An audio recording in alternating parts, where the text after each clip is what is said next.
Just think, अगर तुम किसी को कॉम्प्लीमेंट देते हो तो वो पिघल जाता है, उसकी हड्डियां गलने लगते हैं, उसके चमड़े गलने लगते हैं। अगर तुम किसी को सॉरी बोलते हो तो उसका शरीर गलने लगता है। तो कैसा होगा? तो गाइस, आज की इस वीडियो में मैं एक ऐसी ही मांगा को एक्सप्लेन करने वाला हूँ जिसका नाम है डिसॉल्विंग क्लासरूम। तो जनता, वीडियो को शुरू करते हैं। हमारी कहानी शुरू होती है और हमें एक स्कूल का सीन दिखाया जाता है जहाँ पे एक नया स्टूडेंट आ रखा होता है और उसका नाम रहता है अजावा। और टीचर उसका इंट्रोडक्शन दे रहे होते हैं। वो कहते हैं कि ये अजावा है, ये अब से तुम्हारा नया क्लासमेट है और अजावा अब तुम खुद को इंट्रोड्यूस करो। अजावा कहता है ठीक है सर, मेरा नाम है यूमा अजावा। और केवल ये अपना नाम ही बता रहा होता है कि पीछे लड़कियां थोड़ी सी लट्टू हो जाती हैं और एक लड़की बोलती है हे काइको, थोड़ा वो हॉट टाइप नहीं लग रहा है। और काइको कहती है सही बात। और अजावा कहता है और मैं आप सभी से माफी मांगता हूँ, मतलब ये थोड़ा अलग था। क्लास हंसने लगती है उस पे और कहती है आखिर ये माफी क्यों मांग रहा है, ये कुछ बहुत ज्यादा मजाक नहीं हो गया? ये अभी तो हमने कुछ किया भी नहीं और ये माफी मांगना शुरू कर दिया बंदे ने। और हम अजावा को देखते हैं, वो अभी भी माफी ही मांग रहा होता है। और फिर हम थोड़ी देर बाद का सीन देखते हैं कॉरिडोर में का, जहाँ पे वो रास्ते में चलते हुए सबसे माफी मांग रहा होता है। और फिर हम एक क्लासरूम का सीन देखते हैं जहाँ पे बंदा साफ कर रहा होता है क्लासरूम, तो उससे बस एक फूल का गुलदस्ता गिर जाता है। तो उसके साथ वाले बंदे कहते हैं कि तो अब तुमने ये कर दिया। और वो बंदा अपनी आदतों से बाज नहीं आता और कहता है मुझे माफ कर दो, मुझे माफ कर दो। और फिर वो स्टाफ रूम में जाता है और अपने सर से कहता है सर प्लीज मुझे माफ कर दीजिए, मेरा कोई ऐसा इरादा नहीं था ये सब करने का, प्लीज मुझे माफ कर दीजिए। और टीचर कहते हैं अरे ठीक है भाई, कुछ वो थोड़ी ना किया तुमने गुनाह, बस एक वास ही है तो जो टूटा है, जाओ साफ कर दो उसे बस। और कुछ समय बाद पूरे स्कूल में हल्ला हो जाता है कि क्या तुमने सुना एक वियर्ड बच्चे के बारे में जो 2B में ट्रांसफर हुआ है? वो पूरे टाइम लोगों से माफी ही मांग रहा होता है, लगता है जैसे उसे कुछ गिल्ट इशू हो। और फिर हम देखते हैं बाथरूम का सीन। बाथरूम में अजावा के सामने कुछ बंदे होते हैं और वो कहते हैं आज तूने माफी नहीं मांगी हमसे युवा। और अजावा कहता है मुझे माफ कर दो। और लेकिन वो बंदे कहते हैं भाई ये तेरे दिल से नहीं निकल रहा है, अपने घुटनों पे बैठ जा और फिर माफी मांग। और अजावा ऐसा करता भी है, वो अपने घुटनों पे आ जाता है और कहता है प्लीज मुझे माफ कर दो। और फिर जो बुली बॉय होते हैं उसके सर पे पैर रखता है और बोलता है तू चाहता है कि मैं तुझे माफ कर दूं तो फिर थोड़ा सा टॉयलेट वाला वाटर पी ले। और फिर बंदे का मुंह गीला हो जाता है और वो बाहर निकलता है। You know and I know कि आखिर उसके साथ हुआ क्या है। तो आगे बढ़ते हैं, हम देखते हैं एक लड़की को जो उसे वॉशरूम से बाहर निकलते हुए देखती है और उसको अपना हैंकी ऑफर करती है कि अपना मुंह पोंछ लो। और वो कहती है आखिर तुम्हारे साथ ये क्या हुआ, तुम ऐसे इतने गीले क्यों लग रहे हो, क्या ये मीठा और उसके बंदे थे? और हमारा बंदा चश्मा निकाल के अपने चेहरे को साफ करता है और फिर चश्मा पहन के कहता है मिस काइको मुझे माफ कर दीजिए। और काइको कहती है तुम्हें कोई प्रॉब्लम है क्या, आखिर तुम इतना माफी क्यों मांगते हो, अगर कोई बात है तो प्लीज मुझे बताओ। लेकिन यूमा कुछ नहीं करता और उनको सॉरी बोलकर चला जाता है। और हम काइको को देखते हैं, काइको घर पे जा रही होती है और मुझे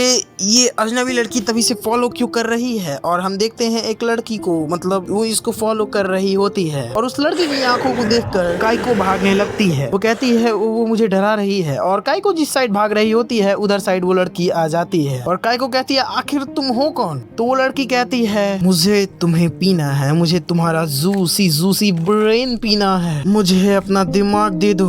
और काइको इससे डर के भागी रही होती है कि वो हमारे ट्रक उनके सामने आ जाती है। नहीं ये कोई ईसा का स्टोरी नहीं है, पहले ही बता देता हूँ मैं। और फिर कुछ टाइम बाद हमें हॉस्पिटल का सीन दिखाया जाता है जहाँ पे काइको हॉस्पिटल में पड़ी हुई है और उसके पेरेंट्स वहाँ पर होते हैं। और उसकी माँ बोलती है ठीक है बहुत ज्यादा मैं खुश हूँ, लेकिन आखिर ये ऐसे स्ट्रीट पर क्यों गई और खुश क्यों होते हैं मैं बता देता हूँ, क्योंकि वो ठीक है, कुछ और मत समझ लेना तुम लोग। और काइको रात के समय में जग जाती है और उसके पेरेंट्स कहते हैं काइको तुम जग गई, लगता है तुम्हें सपना आ रहा था, आखिर तुम ट्रक के सामने क्यों आ गई? और काइको कहती है वो लड़की वहाँ पे एक डरावनी लड़की थी जो मुझे फॉलो कर रही थी, वो बहुत ज्यादा डरावनी थी। और उसके पेरेंट्स कहते हैं आखिर ये सब तुम क्या बोल रही हो? और काइको कहती है कि मुझे नहीं पता, मैंने उसे पहले कभी नहीं देखा था। और काइको के पेरेंट्स पीछे की तरफ देखते हैं तो कोई दरवाजा खटखटा रहा होता है और उसकी मम्मी कहती है कि आखिर अब कौन है? और दरवाजा खुलते ही हमें अजावा दिखाया जाता है। अजावा रूम में एंटर करता है तो काइको बोलती है अजावा, तो उसकी माँ कहती है क्या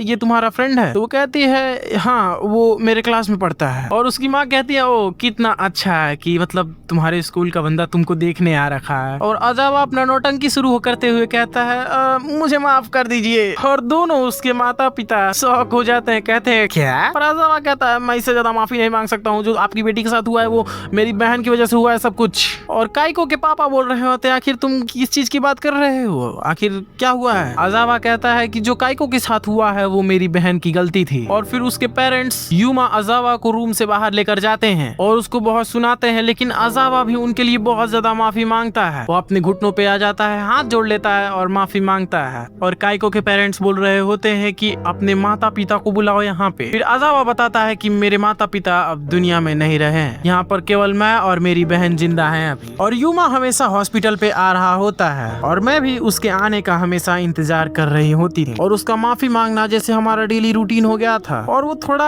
अच्छा भी फील देता था उसका माफी मांगना, मेरे दिमाग और मेरे शरीर दोनों के लिए। ये सब जैसे लगता था कि पिघल से रहे हैं। और कुछ हफ्तों बाद जहाँ पे अजावा बोलता है कि हम मैं खुश हूँ कि तुम्हें ज्यादा चोट नहीं लगी और मुझे माफ कर दो। और काइको कहते हैं ओह अच्छा चलो ठीक है, तो ये तुम्हारी गलती नहीं थी। तो अजावा कहता है नहीं ये सब मेरी ही गलती थी। काइको कहती है क्या? तो अजावा कहता है मेरी बहन चिजुमी वो पहले बहुत ज्यादा ही स्वीट लड़की थी, लेकिन वो बदल गई। लगता है जैसे कि उसका दिल बदल दिया हो किसी ने, और वो सब मेरी ही गलती लगती है। जैसे जब मैं छोटा था तो मेरे पेरेंट्स बहुत ज्यादा स्ट्रिक्ट थे, वो मेरे ऊपर बहुत ज्यादा चिल्लाते थे और मारते थे, और इसीलिए मुझे अपने स्ट्रेस को दूर करने का एक तरीका मिला। मुझे पता नहीं क्यों छोटे जानवरों को मारने के बाद बहुत ज्यादा स्ट्रेस फ्री लगता था, और मुझे लगता है कि इसी वजह से उस चीज का श्राप हम पे लगा। चिजुमी एक सांप के द्वारा पोजेस कर ली गई, और मैं इस चीज को लेकर श्योर हूँ। जिस सांप को हमने मारा था वो मेरे ऊपर एक श्राप की तरह चला और मेरी बहन उसके कब्जे में हो गई। काइको बोलती है नहीं ऐसा कुछ नहीं है, ये असल नहीं हो सकता। और फिर हम थोड़ी देर बाद का सीन देखते हैं जहाँ पे हमें काइको बताती है उस दिन के बाद ज्यादा दिन नहीं हुए और पूरे शहर में ये बात फैल गई कि एक लड़की है जो औरतों और बच्चों को डराती रहती है। स्ट्रीट के कॉर्नर में हमेशा वो दिखती है और वो औरत और बच्चों को डराया करती है। और फिर हम देखते हैं फिर वो दोनों साइड से जा रहे होते हैं तो अजावा पूछता है काइको मुझे माफ कर दो, तुम्हें मेरे लिए दूसरे से माफी मांगनी पड़ी। काइको कहती है अरे इसके लिए परेशान न हो, मैं ठीक हूँ, मुझे ये करके अच्छा लगा। हे यूमा क्या मैं तुम्हारे घर पे आ सकती हूँ? और यूमा शौक होकर बोलता है क्यों, लेकिन आखिर तुम क्यों मेरे घर पे आना चाहती हो? और काइको कहती है मैं चिजुमे से दोस्ती करना चाहती हूँ, मुझे सच में लगता है कि मैं कर सकती हूँ, मैं उसके दिल को खोल दूंगी। तुम डॉक्टर हो क्या यार, ऑपरेशन कर दोगी? अरे इसका सेंस समझो कि मतलब उसको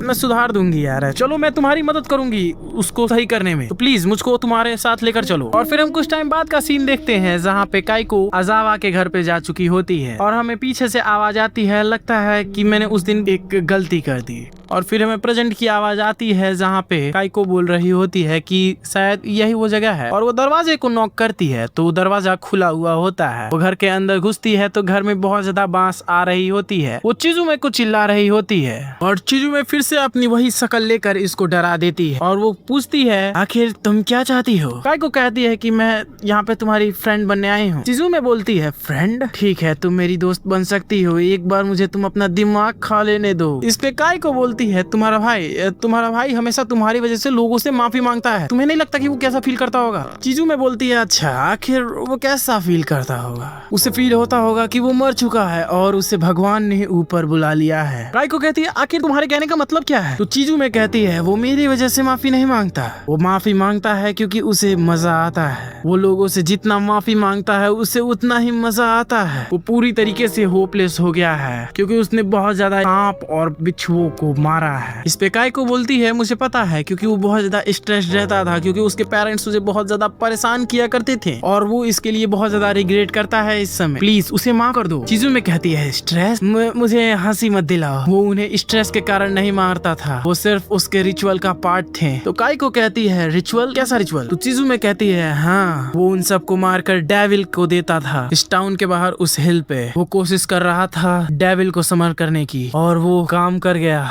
एक दिन वो पहाड़ी पे से नीचे आया और बहुत लंबी नींद के लिए सो गया और वो सपने में केवल माफी मांगने के लिए बड़बड़ा रहा था। यही उस बात का प्रूफ है कि वो डेविल से मिल चुका था और इसी वजह से वो माफी मांगने का एडिक्ट हो गया। और वो दूसरों से माफी इसलिए नहीं मांगता कि वो उसे माफ कर दे, वो उस शैतान की पूजा करता है कि वो उसे माफ कर दे और फिर उसे उस माफी के लिए मजा आता है। काइको कहती है चिजुमे प्लीज शांत हो जाओ, ये कहानियां बनाना बंद करो, आखिर तुम ये सब अपने भाई के बारे में कैसे बोल सकती हो? चिजुमे कहती है अच्छा तो तुम्हें मुझ पर विश्वास नहीं है तो मैं तुम्हारे लिए कुछ लेकर आई हूँ, मैं तुम्हारे लिए लाई हूँ कुछ दिखाने के लिए। और वो अलमीरा के दरवाजे को खोलती है तो उसके दरवाजे के अंदर दो सर पड़े हुए होते हैं। वो कहती है ये मेरे मामा और पापा हैं और उनका ब्रेन ऑलरेडी लीक हो चुका है, वो बिल्कुल खाली हो चुका है। और काइको ये देखकर भागने लगती है और फिर वो घर पे आती है तो वो कहती है कि वो बहुत ज्यादा डिस्गस्टिंग था, वो नकली होगा, वो प्लास्टिक पेपर से या फिर कुछ चीजों से बना हुआ होगा, वो असली नहीं हो सकता, इसमें कोई दो राय ही नहीं है, वो एक भी असली नहीं होगा। फिर हम देखते हैं डाइनिंग टेबल का सीन जहाँ पे काइको होती है और उसके पेरेंट्स बैठे होते हैं, बट जो उसके पेरेंट्स होते हैं उनके नाक बह रहे होते हैं। काइको अपने पेरेंट्स से पूछती है क्या आप